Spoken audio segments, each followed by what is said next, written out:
Жалал Абад шаардык кеңештин кезектеги сессиясы орун алып, күн тартибине 5 маселе чыгарылган. Алардын арасында каладагы базарды иретке келтирүү маселеси каралды. Муну жөнүндө протокол тапшырмалуу бериңиздерби, сиздерден ушул сураакты дейин. Буга чейин туруктуу комиссия аталган коомдук жайларды текшерген. Рейдтин жыйынтыгы менен протокол түзүлгөн. Анын негизинде сессияда Нагима Айтматова, Чехов жана Жусуп Бакиев көчөлөрүндөгү чачкынды соода жайларынын абалы талкууланды. Аткаруу бийлигине протоколдук тапшырма берилип, 1 айлык мөөнөт бекитилди. Комиссия жеринде чыгып, шаардагы бардык базарлардын абалы менен таанышып, ал жерде кандай ишмердүүлүгүн жүргүзүп аткан боюнча комиссия өзүнүн жеринде карадык. Андан сырткары өрт коопсуздугу боюнча, анан чачкынды соода боруу боюнча. Өзүңүздөр билесиздер, Борбордук базардын айланасындагы чачкынды соодалар аябай көбөйүп кеткен. Ошолорду иретке келтирүү боюнча биз өзүбүздүн азыркы протоколдук токтомдо караганбыз, мөөнөтүн бергенбиз.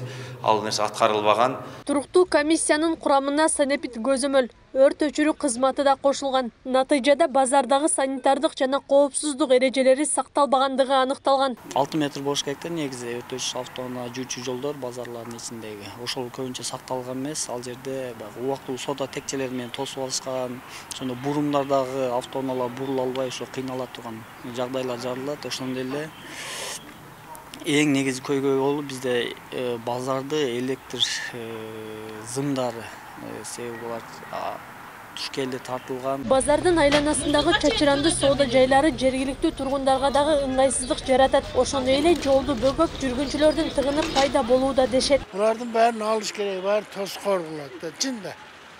Баардыгы мына мэриянын алдында, мэрия иштеп атат, иштебей атат, ала билет. Жолдун жээгиндеги соода жайларды алып тартипке салган жакшы болот. Мына элдердин өтүшүнө дагы тоскоолдук кылып атат да. Эми элдер жүргөнгө сал ыңгайсыз болуп атат да бул жерде. Санитардык абалы дагы начар болуп атат. Ал эми чачыранды соода жайларында иштеген сатуучулар күнүмдүк төлөмдөрдү төлөп жатышканын айтышат. Базарда орун жоктугунан жол жээгине чыгууга мажбур экенин жүйө келтиришет. Эми азыр баарына барсаңыз баары эле айтып атат да. Ошо кайыкты иштеби же базардын ичинде место жок. Место жок, баары эле буякта нан таап жейт да азыр. Башка жерде местолор жок болгон айласы жоктон чыгат да. Кылып турган күнүмдүк эле тирлиги ушу.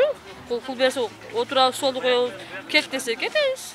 Кетпе десе кайра чырайлуу болуп отуруп алабыз. Кечки базар ушу соода кылып, анан 5 сага бериң дейт, 40 сом бериң дейт, аны беребиз. Анан дагы алып неме келет, доктурканасы келет, 20 сомдон беребиз. Айына 600 сом ушу.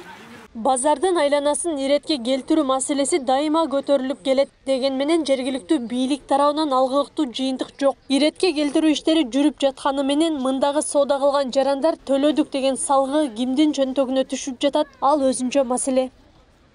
Акылай Карабаева, Замирбек Тойчубаев, Регион.